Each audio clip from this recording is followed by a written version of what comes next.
more freedom to all and give possibilities to harmonize your religious life and your family life. Second aspect, even in dark times of the Church, there's a silver lining on the horizon. Out in Church is a new movement. A Church is not something gray, it's colorful. And when you're dealing with the forum number 4, you will see that motions have been put forward and it's going to lead to discussion, but I'm quite confident that there will be an important majority within the first reading, and then the bishops have the possibility to take first steps within their competencies. So this basic order cannot be considered on an isolated level. We need blessings for couples who love each other, whether they are hetero or homosexual. So I think this is really something we can tackle with our Synodal Assembly. So there are some burning points, so to speak, but there's the hot breath of God, so to speak, that inspires us. This is our task. We want to have debates, discussions, we want to take decisions, but we want to pray together as well. And last but not least, we want to celebrate the Eucharist together. And I am sure that out of this spirituality, the force and strength is generated that will lead us and guide us towards a sustainable reform of the Catholic Church. So now it's time for your questions. Thank you, Professor Söding. We will start with Mr. Dirkes, Mr. Pick, and I think the colleague of the ZDF, Ms. Hein. Okay. Theo Dirkes of WDR Cologne. There was a publication by the church law expert Lüdecke, a critic of the synodal process, who says the synodal path is not a reform process, but only kind of a simulation. So what about us journalists, synodal path? How should we describe it? How should we call it? If 100% of the power of decision-making remains with the bishops. Okay, Bishop Bätzing, please. Thank you for this question. Well, Lüdecke raised this claim several times. He made this allegation public in a book. Now, I see it quite differently. The change we are seeking starts or must start in the structures we have. And this is why we need the majority of the bishops. We need them to say, we want this change, because then there will be change. Change leading to a perpetration of the synodal path in a clearly defined context of responsibility, participation,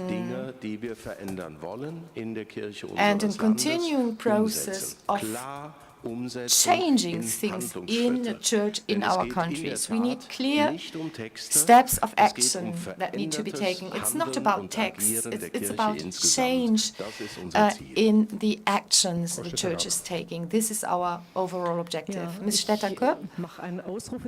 Yeah, great exclamation mark. I would recommend to Mr. Lüdecke to wait until the end of this assembly and then look at our deeds, because I think it's what we do that is going to count at the end of the day. Dr. Pick? Ulrich Pick of SWR. Ms. Stetter-Karp, you said that the end of this assembly, well, you mentioned it.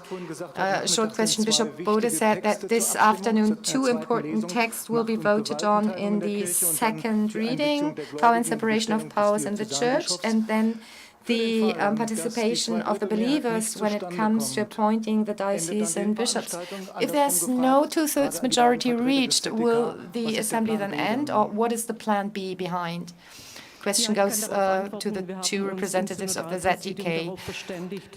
I can tell you that in the Synodal Committee we agree that the meaning of these 2 texts you have just mentioned is elementary, so that in such a case we will we will interrupt the session and see what needs to be done if this happens. A personal question to you. We will actually look at the depths of the crisis. I have certain ideas of where the root of the problem may lie, but we will actually make responsibility visible and then look for solutions. I've been mandated by the ZTK to make this synodal path a success, and we have possibilities in our toolbox, so to speak, that we are going to use, but we will not have ourselves be instrumentalized. The colleague of the ZDF.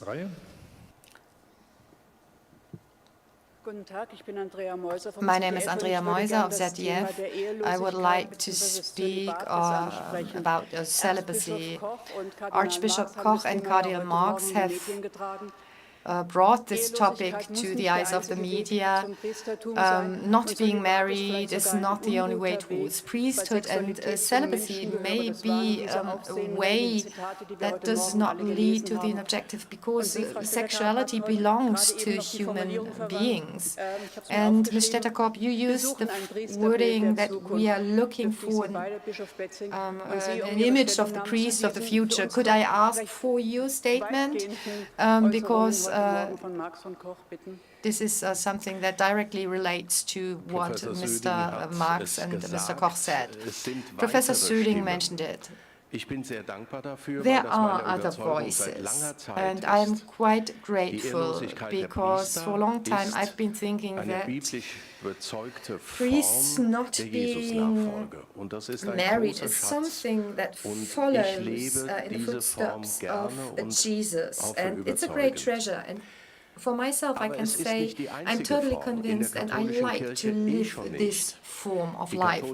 But it's not the only way to do it. In the Eastern Catholic churches, priests are married, and my conviction was always that, marriage and priesthood together could enrich a life in service, and this is why I'm very grateful for these new voices pointing into this direction. I'm convinced, and I can say that also from my own personal background, that a free, deliberate decision of a person preparing for priesthood is the best foundation. I would like to acknowledge at the same time that there are wonderful priests in our church who live in celibacy. So it is not about an either-or, but we can have both. I have been married for 40 years to a man who wanted to become a priest before he got married to me, and who's now a pastoral worker in the church, in a hospital. So we had a couple of problems in the live stream, and after the press conference, you will be able to hear the first part of the press conference again. Deckers, Frankfurter Allgemeine Zeitung. Two questions to Bischof Bode with regard to the women's paper. You spoke about a high level of this document. The core requirement is to set up a commission pondering about the questions how women can enter into sacramental ministry. What is the position of your commission? Do you have your own arguments, your own insights that you can share already? Or is this going to be postponed to Cardinal Craig? You mentioned the MHG study, and people say over and over again that it was an eye-opener to the systemic reasons for sexualized violence. Ms. Westphal at the press conference, when the study of Munich was published, she said that in the first summary in Munich 2010, all these things that were mentioned again in the MHG study and more elaborate had been mentioned at that point already. What happened between 2010 and 2018, for example, in the Central Committee? Bischof Bode. Also ich kann sagen, dass wir ja bei der letzten Versammlung schon in the der ersten last Lesung assembly in the during the first reading, we spoke about arguments with regard to women in sacramental ministries, with regard to the universal church perspective. So it has been decided for already in the first reading from that perspective. And the basic text, the foundational text, includes also the arguments. And we handed that over to the Universal Church, and this commission has the task to follow up on things. The commission will not be set up to consider these things, but things have already been made clear, and the Commission will be set up to follow up on things. This is the task of that Commission.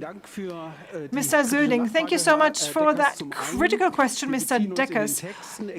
In the texts, we refer to the MHG study because that study was the trigger of the synodal process.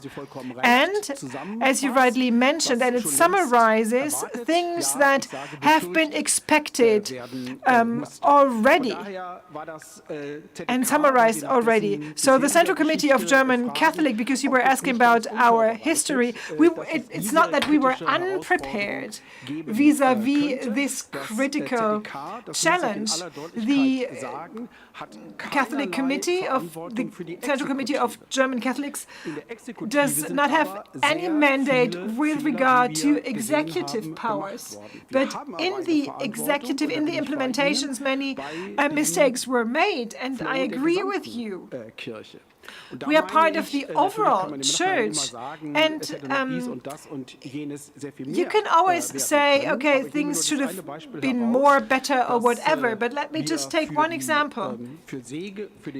When it comes to the blessing of unions of people who love each other, this was decided about before we spoke about the implementational text.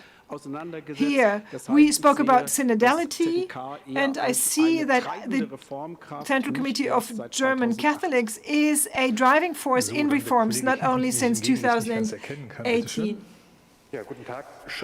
My name is Schopf of RTL and NTV. My question goes to you, Dr. Bätzing, and also to you, Professor Söding. Celibacy. We heard about it. It seems that there is a majority for doing away with celibacy. But the question is over and over again, which role might the Catholic Church play if Rome is against?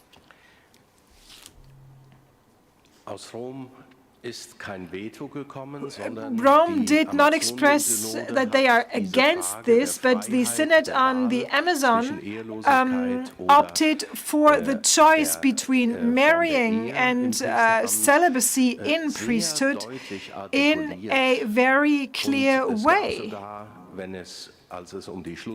And when it came to the last voting in the last Bishops' Synod, there was a majority in favor.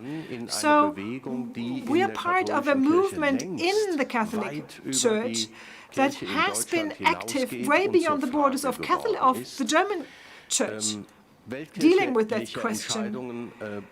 Decisions on a universal church level of this scope need, of course, a large foundation. A pope, cannot decide for that from one day to the other. But we have to debate things in the universal church. And when it comes to this movement, this is what we are part of. We want to do this, and we want to take care of the special situation in Germany due to our great relationships with our ecumenical partners. And in the parish that I live in, the priest is married. So it works in Roman Catholic Church. It works well, and this is what we would like to raise our voices for in this universal process. I have two questions, one to Bischof Bätzing and one to Bishop Bode. First question. Cardinal Marx last week in his press conference spoke about the following. He said he wants to learn to be a synodal bishop. My question goes to you, Bishop Bätzing. Does that resonate with you? Is that a concept that you are familiar with? Second question goes to Bishop Bode. We have the second text on diaconate of women, and you speak in that text about the fact that the Bishops' Conference would like to take care of Inuit, and if the recommendation would be accepted in the second reading. What about the probability that this Inuit comes about? Thank you, Ms. Hein, for your questions. The background of the statement of Cardinal Marx was, if I come to the result that I'm not a supportive force in the process, I will ask the committees in my diocese and include them in my decision whether to offer to resign again.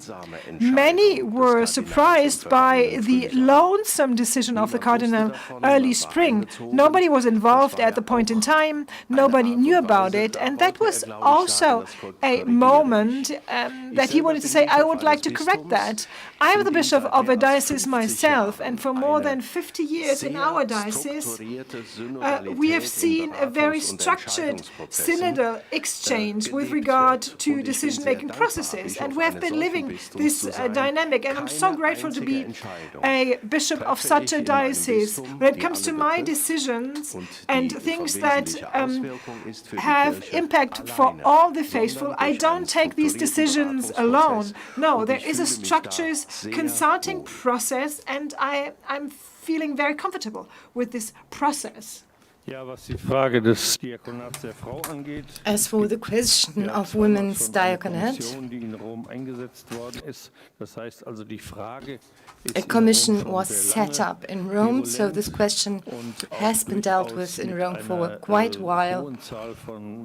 And there's a high number of proponents of this path, male and female proponents and supporters.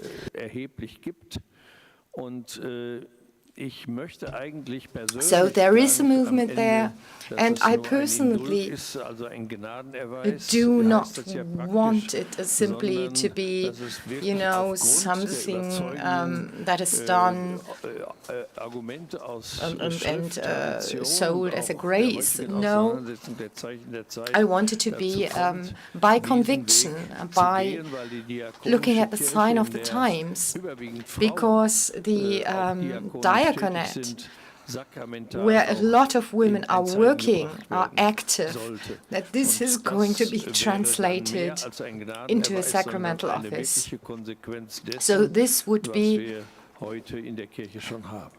really taking a step as a consequence of what we already have in the Church.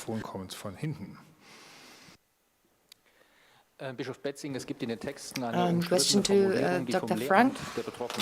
There is this wording of the magisterial function of the victims or those affected. Do you see this magisterium of the affected or the victims?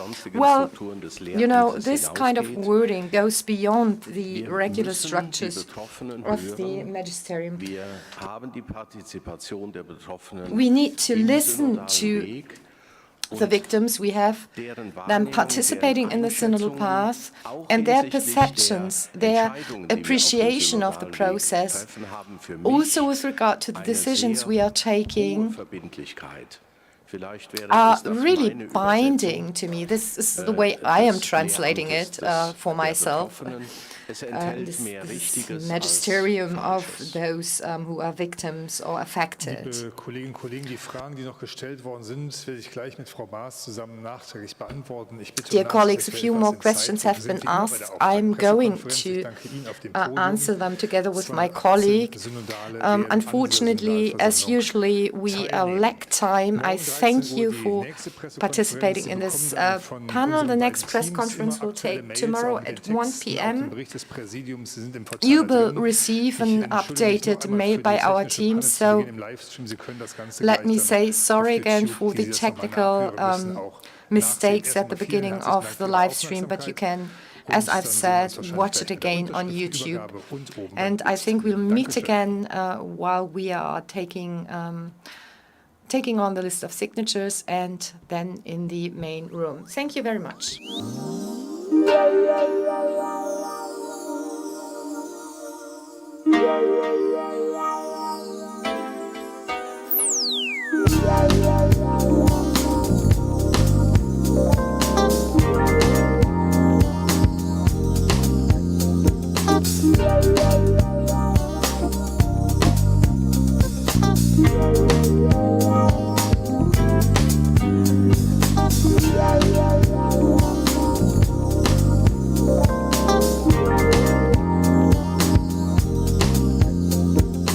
Yeah.